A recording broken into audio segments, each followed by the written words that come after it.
The Korean conflict, which divided the nation into North and South Korea, was a result of World War II.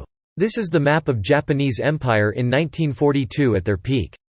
If you notice these territories, which was part of then Soviet Union, annexed by Japan in 1905 to 1910. This annexation of Soviet Union land by Japan caused hostilities between nations. During the end of World War II, Soviet Union saw an opportunity to take the land back from crumbling Japanese Empire. The plan was set in motion.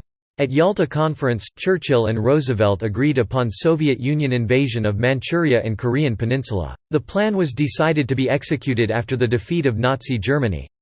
On August 9, 1945, Nazi Germany surrendered. On the very same day, Soviet Union invaded the Manchuria and Korean Peninsula. On the same day the second atom bomb was dropped at Nagasaki. Due to these overwhelming events, Japan surrendered unconditionally, giving up all their territories. Soviet Union was asked by the US government not to occupy the entire Korean peninsula, but to occupy only till half of the country, also known as 38th parallel, that is 38 degrees latitude, going across Korea. Soviet Union complied with this agreement. The United States occupied the south of Korea a week later. Soviet Union intended to control entire Korea as a communist state. As the United States feared the spread of communistic states both at home and abroad, it was essential for the U.S. to limit communist states. By establishing an independent country which eventually became South Korea, Soviet Union complied with United States at the time because of United States monopoly on nuclear weapon. United States backed the government of US-educated Syngman Rhee. He became the first president of South Korea. Soviet Union backed communist Kim Il-sung. Both Kim Il-sung and Syngman Rhee was part of freedom movement to liberate Korea from Japanese occupation. In 1945 the Korean map looked like this with no hard military border. Soviet Union succeeded with their atom bomb test. With a powerful Soviet Union as its supporter, North Korea invaded South Korea on 25 June 1950. This invasion started the Korean War. The United Nations, led by US, repelled the attack from the south. The Northern Army and Southern Army reached a stalemate, and ended the war 3 years later on July 27, 1953. The line which the Army drew in 1953, is now the official demarcation of North Korea and South Korea.